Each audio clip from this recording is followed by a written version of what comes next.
Game 11 today, Magnus has the white pieces. Do you think he will try? He will try and he will fight and he brings his sword. Let's go to work. He brings his sword. What opening do you expect? That's a good question, actually. It's English again? English.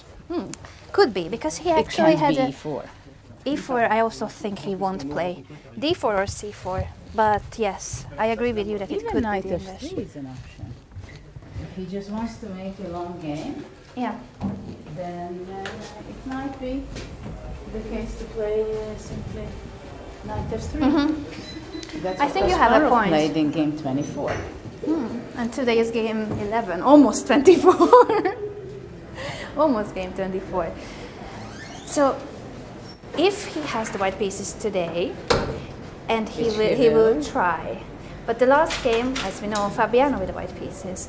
Who do you think will take more risk in these two games, or it completely will depend on the I think opening? they think it's going to be, in any case, fight in both games. It doesn't matter if it's black or white. And actually, black had pretty much most of the chances in many games. Black had a But better. not in the last two games. Yeah. Well, except for the yesterday- previous game. Yes, but I don't even understand what was going on in the previous How game. he managed to get Who was such a better? Who was such an winning? attack. Who missed? Who had the upper Yeah. hand? And exactly in which move White had the upper hand, or the other moment Yeah. it was the black. And as Magnus said about game 10, it was way too complex and the stakes were too high. Yeah, and he's not saying this so often. No, he doesn't Right. say this often. I'm really curious what will happen today. And if we're going to see playoffs. The playoffs are approaching. That is far away still. You think it's far? I don't know. I don't know what they think about the playoffs. Well, I think their teams are worrying more.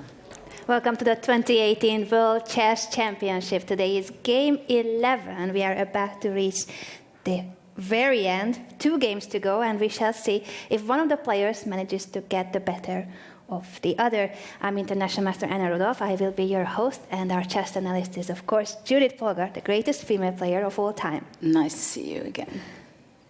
Judith, we have just walked our way through the whole building, from the soundproof box of the players through the spectators area back to our studio.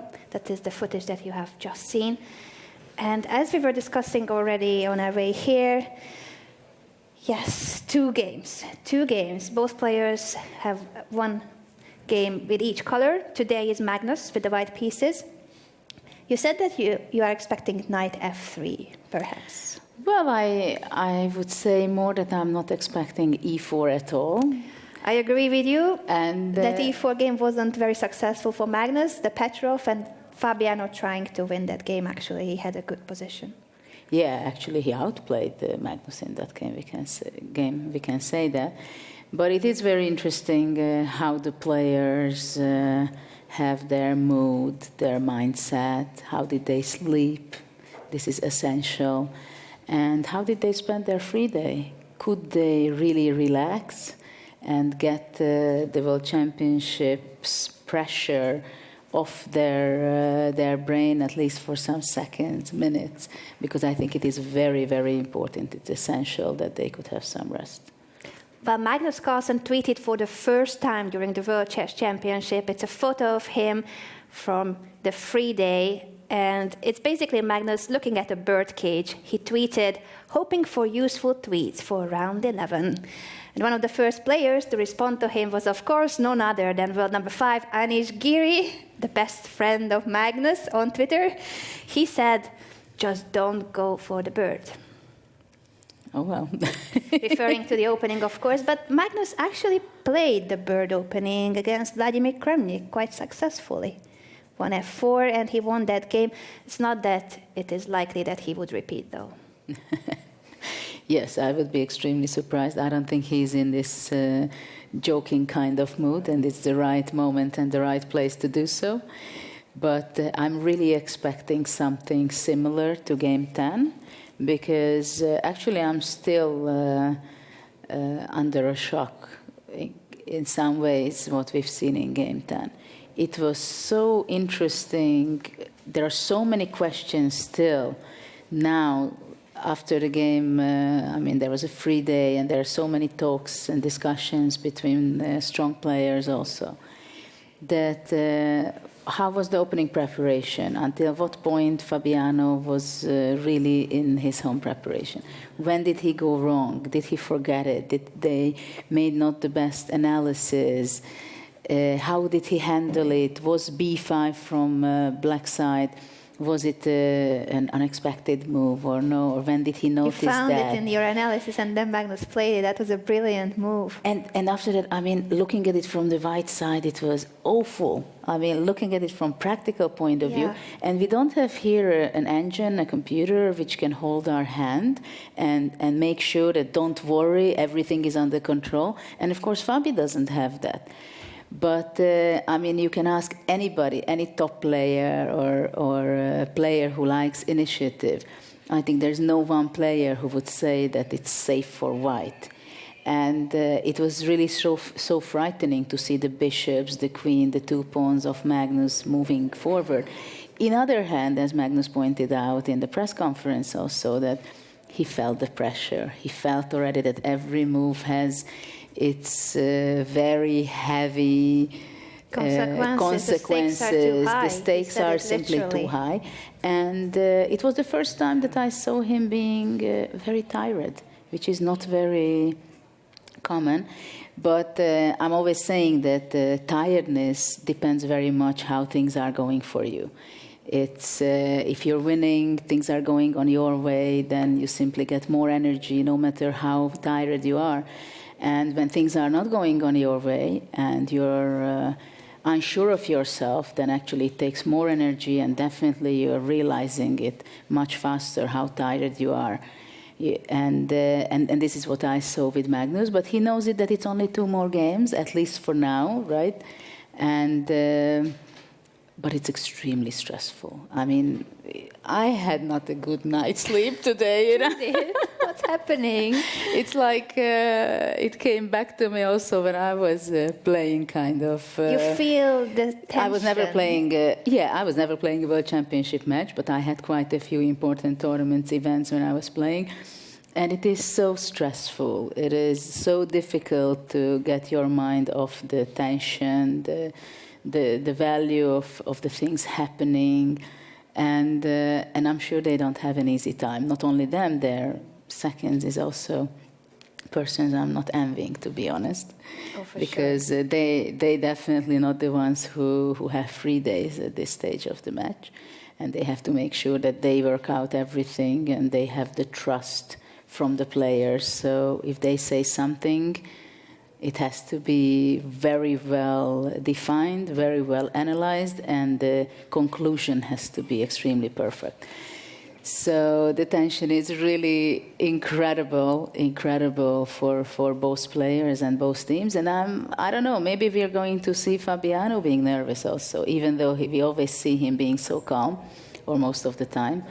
But I'm very curious how he will handle today's game. Of course, in the last game, he is going to play with white, and after this game there is a free day again, which is also in some ways very important and very good. On the other hand, the tension is escalating, and just because they have a free day doesn't mean that they have easier moments. That is true. And just a quick recap on the situation. It is the world number 1 and the world number 2 against each other. There's only 3 rating points differentiating the 2 players, which means that this is the closest world championship match ever in history. And that explains why neither player could win a game. Game 1 seemed to be the most likely to be a decisive result when Magnus had a winning position but didn't manage to convert it. And then Fabiano had his chances in 2 of the games. All ended in a draw. Well, we have 10 draws so far, and we're very much looking forward who is going to crack. Will they crack today? Will there be anyone cracking in the last 2 games? I mean, they are incredible, both of them, that you see these all kind of very sharp, few sharp situations, right? Specifically, game 10 was very much like that. and they smell it so well. They smell it that when is the point where they have to go back and admit that I was playing inaccurately, I made a mistake, but okay, for a draw I'm okay. I go back, I make my defensive moves, and then I save it. So it is incredible how they can balance between risk and going back to safety. As you said it during the previous round, they are basically at the edge of the cliff, but they are just about not to fall, balancing not to fall. Before we continue with today's discussion and today's game, of course, let's listen to our spectators and what they thought about Game 10. I think this is the first game I especially came to the venue to watch. I took a flight especially from Dublin to watch the game, and I loved this game. I feel like it was the best out of the 10 games they've played so far. Great game, very great entertainment, ups and downs. Yeah. Very exciting. Thrilling. I think it was a good experience, and I think I want to come here again. I like the way they created imbalances, and that's what you need for a tense game. It was very good, very tough game, and I thought Fabiano will win. I thought it was incredibly well fought, very stimulating, very aggressive at various times, very interesting indeed. Bishop takes b5, but really looks like a move that only a computer will be playing. Magnus had a very good middle game going on, according to the computer as well. But then he couldn't find the best moves in the middle game. That's what Judith said in the commentary, and that's what I felt. And that is how it happened to be a draw. Well, it was a very exciting game. I would say one of the most interesting. I didn't expect it to be a draw. Even Anish Giri was joking that this is not going to be a draw, but it was.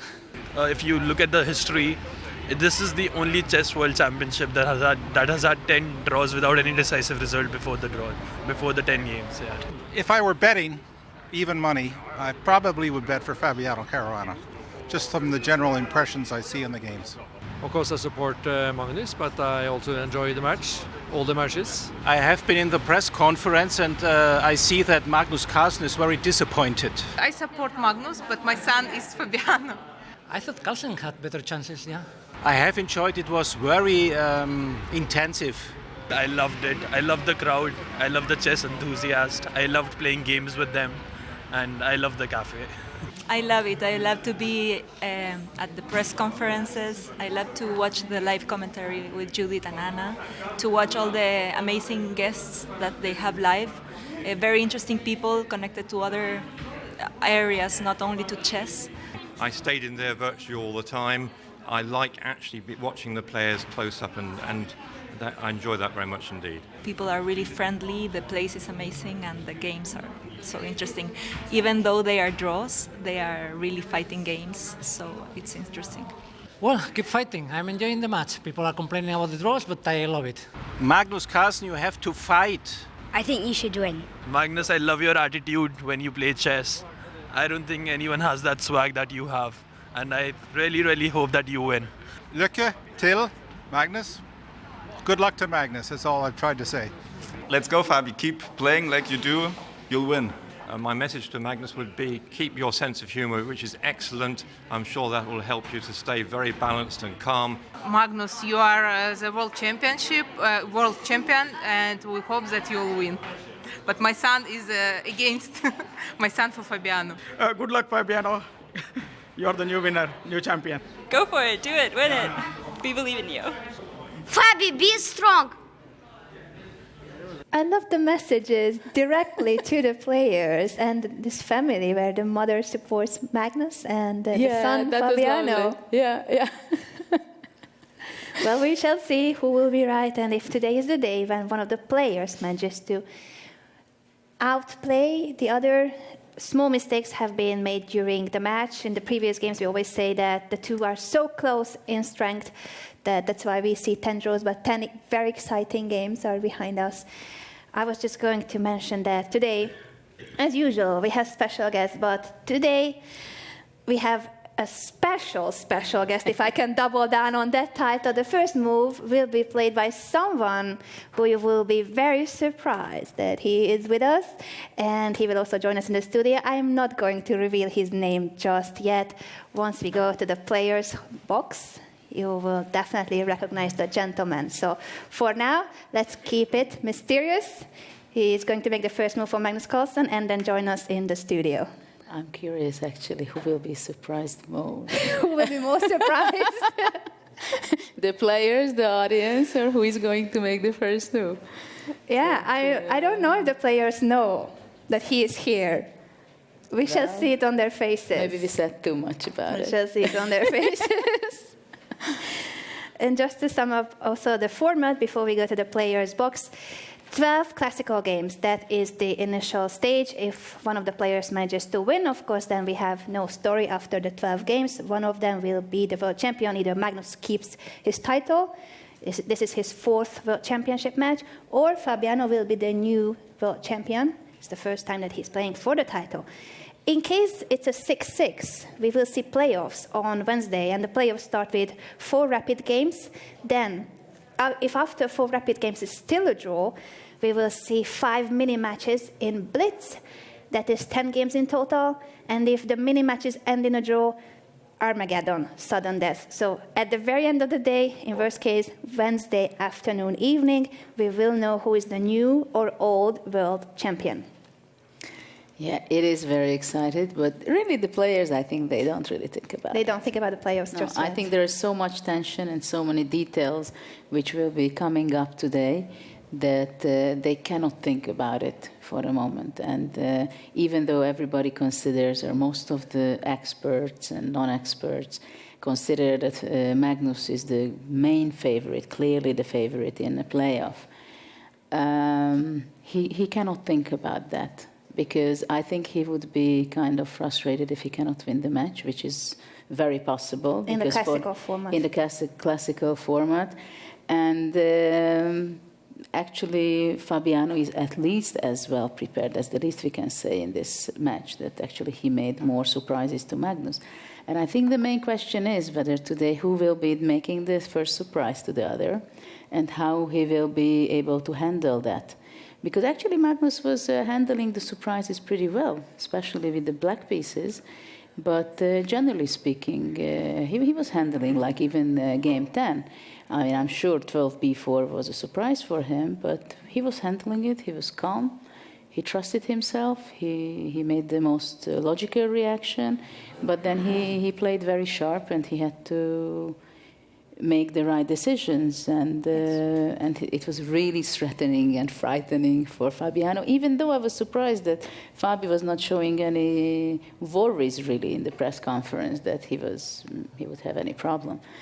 I mean, I didn't talk with anybody who didn't tell me that, or I didn't see that the white is not awfully having dangerous position. Oh, we were all frightened having I mean, that it was position like as a white. whatever you do, whatever reaction you do is something that no matter F3, G3, whatever you do, it still looks very, very scary. Mentioning Fabiano, he is the first player to arrive in the soundproof box where the World Championship takes place. Photographers are surrounding the players. You can't see them. They are on the camera side, but we can tell you that the place is full of the media. And that attention, too, made it difficult for Fabiano to adjust in the first game. And we saw Fabiano playing much lower than his usual strength, much slower, too. So he had time disadvantage. He had basically a lost position in game 1. But since he managed to survive that first game, he's back. And from game 2 on, he played very confidently. And we have, indeed, a very tight match between the world number 1 and the world number 2. Magnus Carlsen is also in the box. We can't see yet the special guest who will make the first move, but I'm telling you, you will be hopefully as surprised as the players. Okay, maybe the players have been informed. I think that would be fair to tell them. Yeah, I think so. So there we go. Our special guest of the day to make the first move for Magnus Carlsen is the World Championship challenger, Sergei Karyakin. It seems like Magnus did not realize who is next to him. Not yet. Oh, hey. We know each other, right? But it seems like Sergei made... He makes the first move for Magnus 1, B4. Loosening the tension in the box. Definitely he tries to loosen up the nerves there and made smiling both players. And it seems like maybe Magnus apologized to Sergei that I'm sorry, but today I will not play this. Not today, before, almost. But I think it's the first time when both players, Fabiano and Magnus, would be kind of wouldn't mind to discuss the games with Sergei or being around. That what does he think about Game 10, for example? I'm sure he could share some great ideas while he was watching Game 10. It's time to start Game 11, and Sergei Karyakin, the World Championship challenger from 2016, will make the first move for Magnus Carlsen. And the move is... Oh, he's not making it again. He doesn't trust Sergei. He will not allow him to make his move.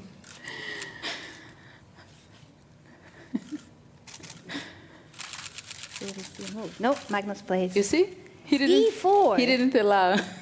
E4, Judith, we were saying that the Petrov was unlikely since Magnus didn't manage to get anything out of the opening the time he played E4 against Fabiano. Well, which means actually we can say that Magnus was very logical. In his first E4 game, he played D4, then C4, E4, and then after that he just repeated the scenario. Isn't that too predictable? Again, D4, C4, E4. D4, C4, E4 in this exact same order. So we have Petrov, which is quite unexpected to me, to be honest. I'm kind of surprised. I think it is really surprising that Magnus has decided to go for the Petrov, to enter the Petrov with one E4. D6, but now he went not knight D3, that was the other game, the previous game, but now he plays, I think, the same line as he played in the summer, where he had a very good position, actually. That makes sense, actually, to repeat the same variation that he played in St. Louis at the Sinquefield Cup, where Magnus had a great position. Basically, it seemed that he was winning, and then Fabiano found a very impressive defense, King H8, Knight G8, in that particular game. He managed to escape, but Magnus had the upper hand, so he's repeating that variation from August. So bishop E7, bishop E3. Of course, this is a line which there are thousands of games still. Castle. Maybe it will be the first game we're going to see different side castling, it seems. Yeah, and they play very fast. Queen D2, Knight D7, long castle.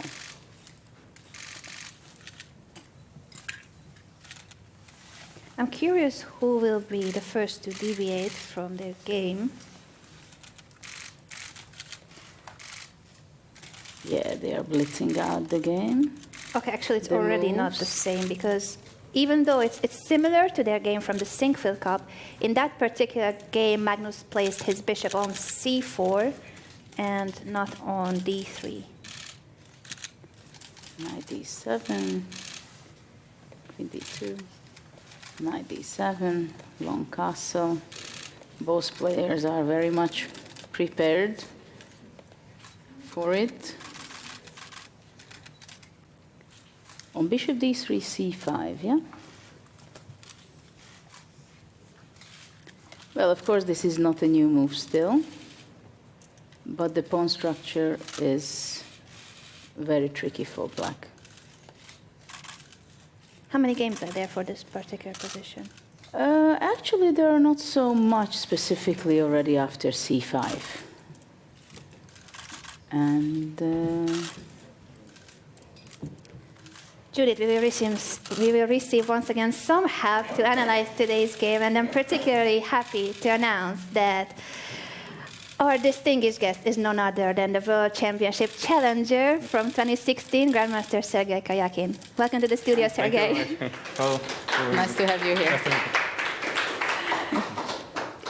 Were the players informed that you would be the one to make the first move for Magnus, or was he surprised to see you? I think they were surprised, and they were a bit of laughing, so it was kind of funny. And then I wanted to spice it up somehow with playing before first move, but Magnus didn't want. But we will see if he is right or not. You think that 1b4 would have been a better choice than 1e4 and the Petrov? Well, it will be clearly some fun and some big fight, but today we will see a theoretical discussion, and maybe if the players will be both prepared very well, then it might be another draw. So, but we will see. I mean, of course, Magnus is actually playing a very principal line with bishop e3 and long castle, so it's supposed to be very fighting, but in the other hand, it can be drawish also. How do you see the match so far, the first 10 games? Well, the first game was special when Fabiano was very lucky to make a draw, and then at some point I felt like he already found his better play, but at the same time he didn't win two very promising positions with extra knight. With the extra knight, of course, it was almost impossible to find this mate in 30 moves, but when he was playing white, he was clearly much better. And in the tournament situation, he wins many games like that. But here somehow he was not able to convert it, and I feel like Magnus is a little bit of favorite, but of course the match is very tough.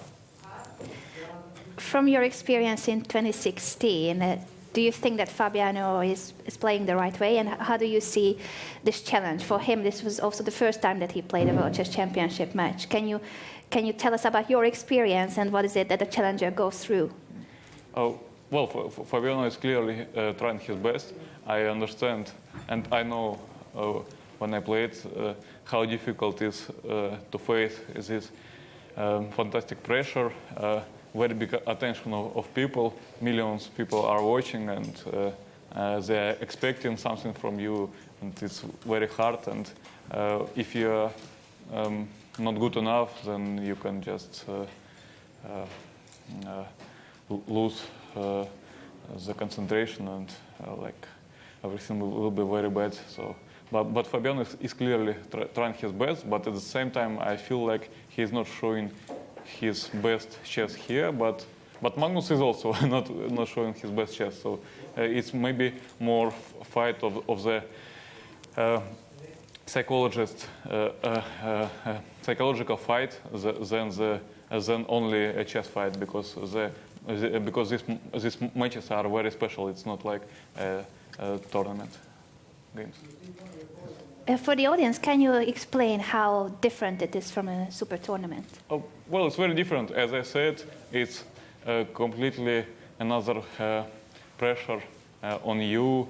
And also, when I was playing, I was preparing for half a year. I made a few training sessions only against Magnus, how to play against Magnus, and I was thinking only about Magnus. But were you dreaming of Magnus too? Well, maybe not that much, but when you're playing a tournament, when you're facing 9 other players, then of course it's a big difference. So the match is something special, but the problem of these matches are that the players are afraid to lose, and they don't want to make any risk. And I feel like Magnus was trying to play super solid chess at some point, and in the tournament he would not play like that, and so that is the drawback of the matches. But sorry, I was just. What do you think about the white and black pieces nowadays? Is it an advantage? How much is it an advantage to have the white pieces? Because at the first half of the match, it was not clear at all. Well, sometimes it's not clear, but basically, if you look at the statistic, of course, it's better to start with white. And white if white wants to make a draw, then white will make a draw. It's clear. But if black wants to make a draw, they don't always make it. So, but what can be the psychology behind it? That actually it happened here and also in your match when I was there in 2016. That it was quite a few times that black was the one who had the upper hand, who had the more pleasant position, and even the chances here, it was Magnus who could win in game 1 with black, and later on it was Fabiano in game 6. So black had clearly more chances than white. Oh, well, I think that the reason is that when you're preparing to the match, you're more concentrating how to play with black, how to defend against all the top lines with e4, d4, and c4, and then you're getting very well prepared, and then it's very hard for white to break it, and then at some point white starts to overpush maybe a little bit because white don't want to make a fast draw, and then black gets chances. So first black equalizes, then black is playing for advantage if white is not precise. So it means that the colors of white and black, it has a completely different strategy and different effect on the players in a match and in a tournament. Yeah, I think it's a different. And actually, I think that we are lucky that Magnus is playing some Sicilian, and we see more fight, because if he would have played Berlin or Spanish, okay, of course, Fabiano has prepared something. We don't know what he has prepared, but if you look at the other tournaments, let's say, white don't have too much advantage, and sometimes it's a very fast draws without big fight, and at least we have very interesting games when Fabiano has white pieces. Yes. Were you surprised by Magnus's choice for the Sicilian so constantly that he plays it in every single game? Yes, I'm a bit surprised because, okay, if he wants to fight in every game, for example, he goes with to Sicilian with black, and he's supposed to go for something sharp and serious with white. But when he played knight d3 against Petrov before, I mean, somehow not very serious, and it's not very connected with playing Sicilian with black and not something very boring with white. I would say it's a strange conception, but okay, I don't know. Do you think that his choice for today is better against the Petrov, this variation? Oh, well, I guess it will be much more logical to play this line in the beginning of the match and to play knight d3, very solid line when you are playing the last game, just to secure the draw is a draw. Because actually today Magnus cannot lose because it just can be the end of the match. So it's clear that he has to be careful, and that's why okay, he goes to the sharp line, but now he clearly needs to know what he is doing, and white has some principal lines here. I looked at this line. I prepared this. I played this line against Pintala Harikrishna. I actually won it very quickly, but it was not the result of the opening, but the result of my opponent's mistake. Actually, I see that there are very few games on exact this position. We have less than 20 games, I think. No, more after c5. Yes, c5 is not the main move, but it's very interesting move. I need to say I looked at this a lot with my seconds, and I know that white really needs to know what he's doing. Magnus has been thinking for 10 minutes, and then he has just made a move, rook he1. Rook e1 is the main move, and black is expected to play bishop e6 here. At least it's a normal move. Do you think it says anything about Magnus and his preparation that he has been thinking for 10 minutes, or simply he's just getting into the game? He still is in his analysis. Well, I'm sure that he's in his analysis, but the position is actually very tempting, and if he is a little bit wrong, if he mix up some important moves, then he can lose any advantage, and it can be the end of the fighting for advantage. So he's remembering the lines, and Well, it's normal to think. Your game was bishop g5, I see. Yes, I played bishop g5, and Pintala played, for some reasons, a crazy move, h6. And after bishop h6, it's almost time to resign. Well, it will not happen now. But that, I guess so. that how fortunate we are that you are here for many reasons. And we are very thankful for this, that you are joining us and showing up in the World Championship match. But I can't not asking you that maybe you can share some of the things you can reveal about this position. I know it's your preparation too, but maybe if you can just describe who is playing for what. Oh, well... Okay, h6 is not possible, right? No, Can we just show the audience why h6 is so bad? It's not a big secret, but also I don't remember all the lines, like I'm not machine. So, but I remember that that White has a plan to play bishop g5 and queen f4. Black sometimes. One second. Give me time, please. Black very often plays d5 and rook e8. It's very. So the plan is queen f4, right, and then queen h4, I guess. Yes. You can see, yeah. And in your game, Pintala played h6, he played which h6 is here. a mistake. Yes, but after bishop h6 is. Yeah, can you explain why bishop takes h6 works? Just so that everyone understands if I can make a move. You say the moves and then I answer. Judith has the mouse on.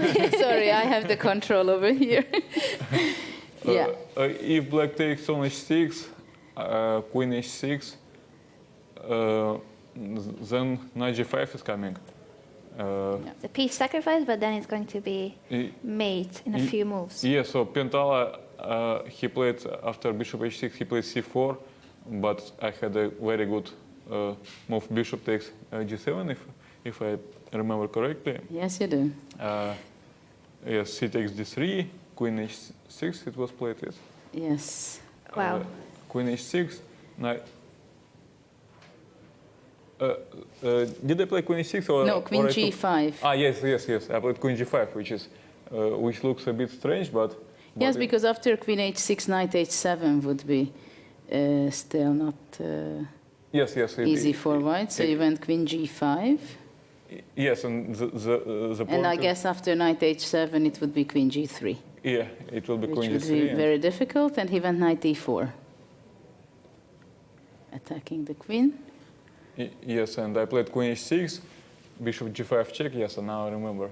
Knight g5, queen g5, queen g5, knight g5, bishop f8, and basically white is technically winning at this position.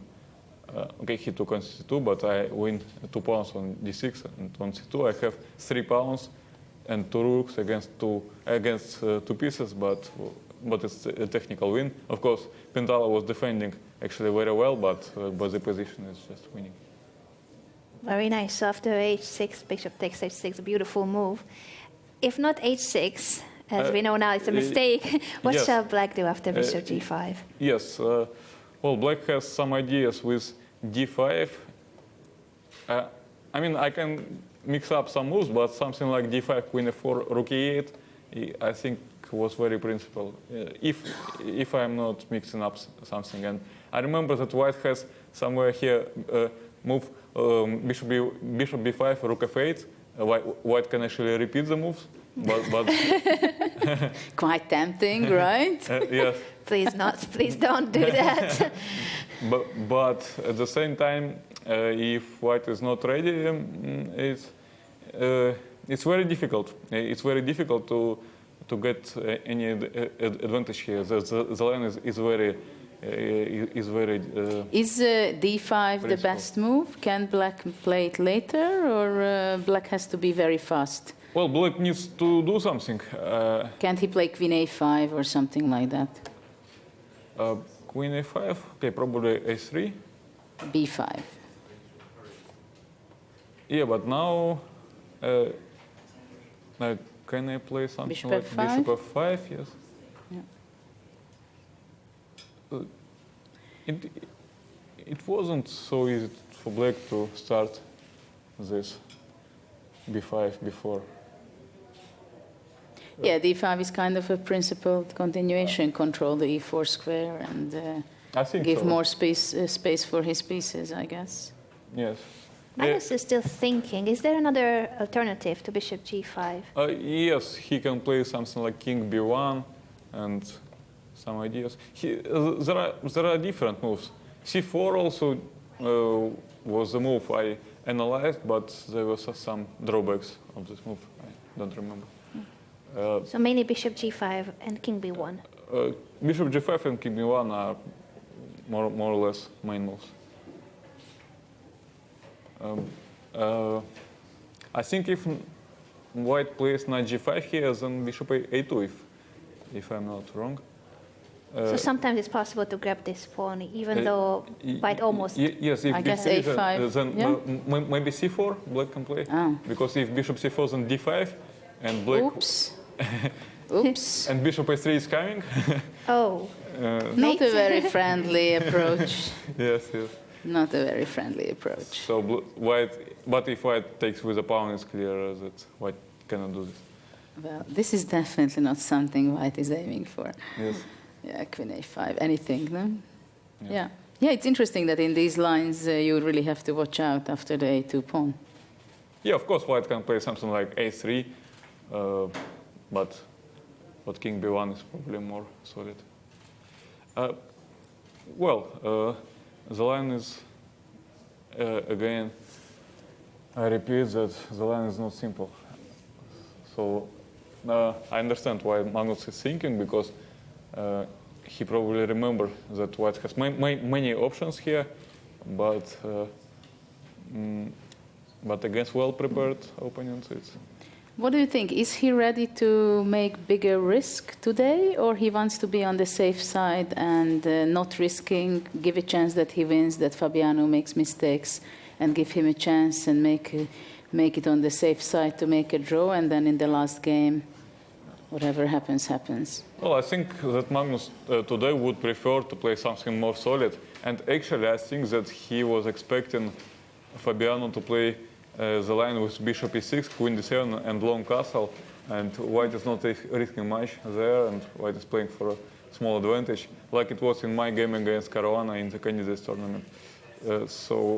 But when black plays to the short castle, then it's clear that with the opposite castle, they are both a little bit of risking.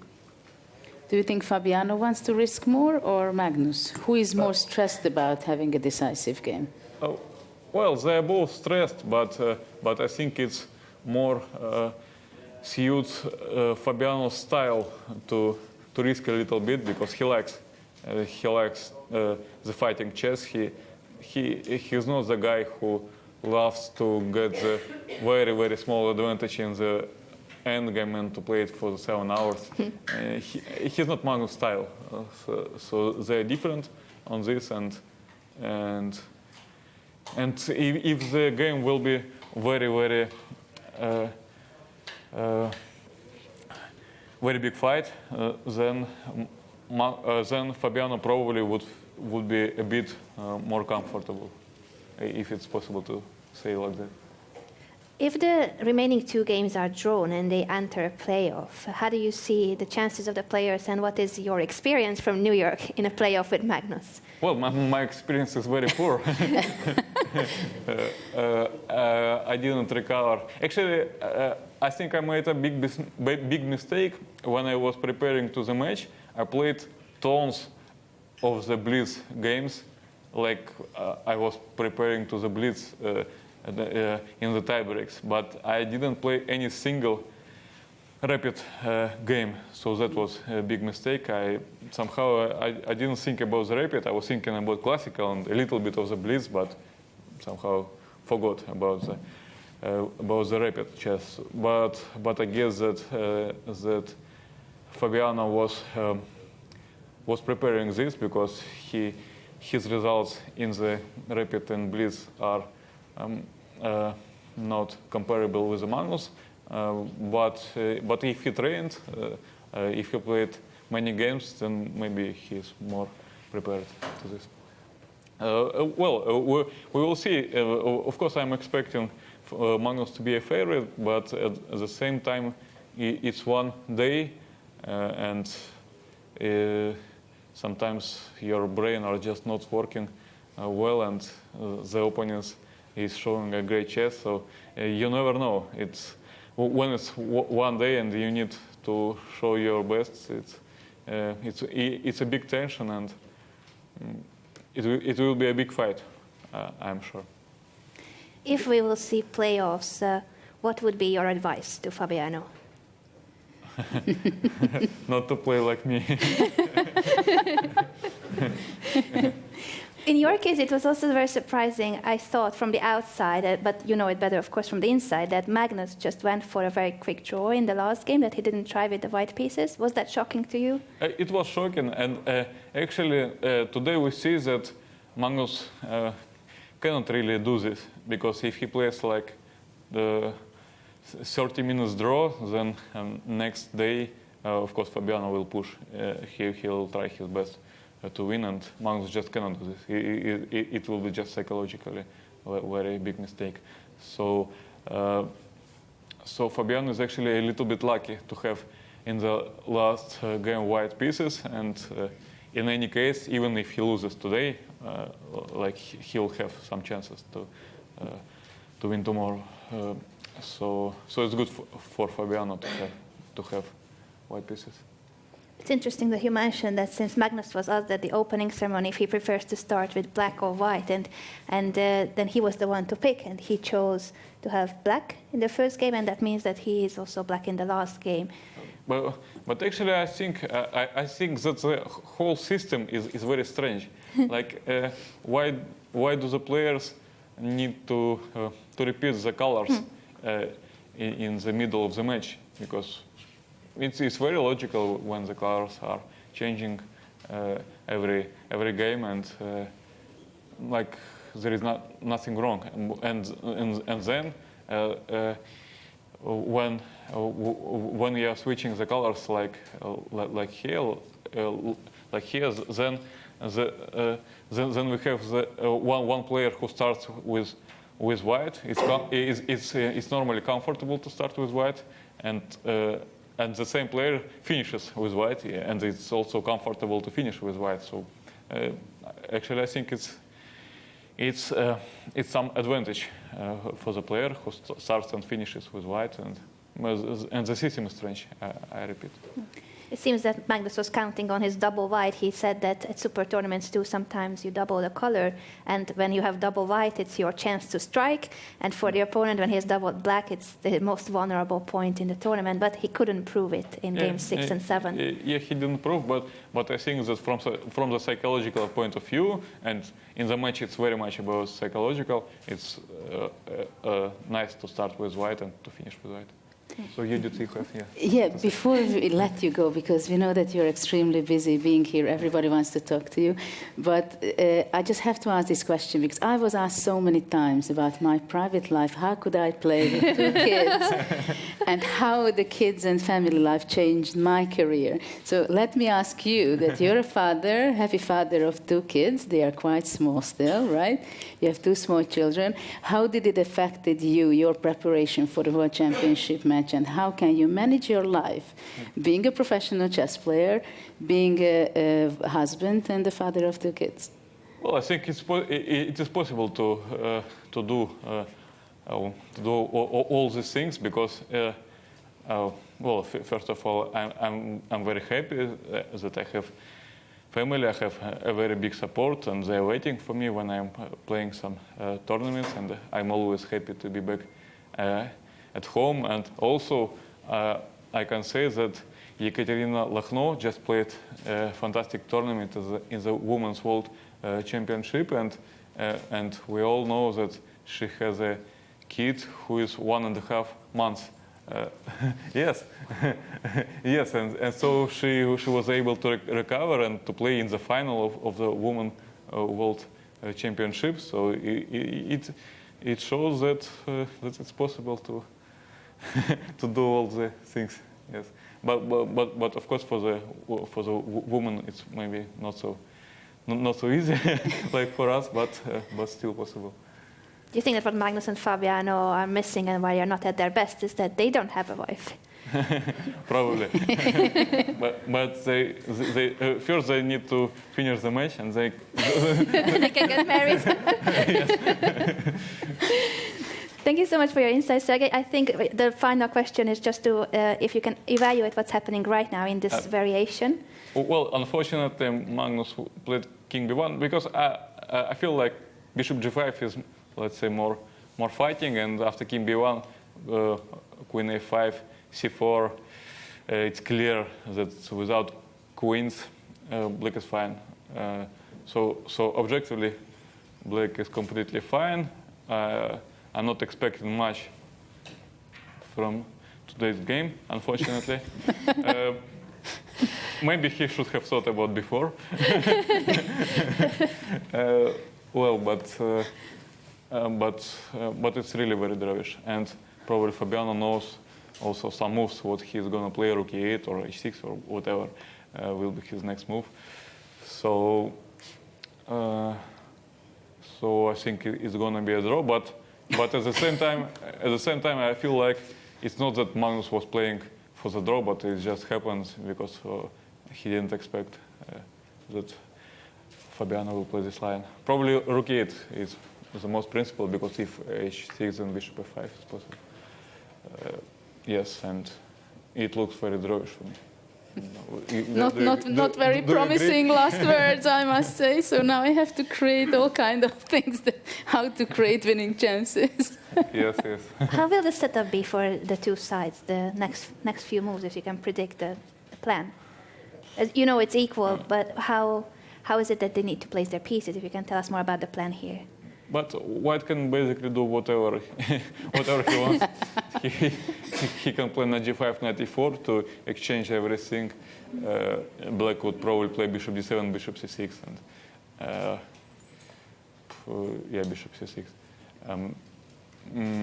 Okay, White of course is not forced to play knight g5. He can. Yeah, probably without knights it would be really very, very balanced, very equalish. Yes. He can put the bishop on c3, but bishop c3, then Black play h6, at least h6 or maybe something else. And I think it's the kind of position when the engine says in 5 or 6 lines 0, 0, 0. It's difficult to make a mistake. Yes. White can play b3, a4. h3, knight d2, any move is 0, 0, 0. Oh, very promising. So maybe after all, 1b4 was a more promising, exciting game, right? You were right about 1b4. Thank you so much for joining us, Sergei. It's been such a pleasure having you here. I think our on-site and online audience both enjoyed that you shared your insights about the World Championship, how is it to face Magnus, and what can we expect from today. It's great that you could visit us. Thank you so much. Thank you so much. Thank you very much for sharing. Bye.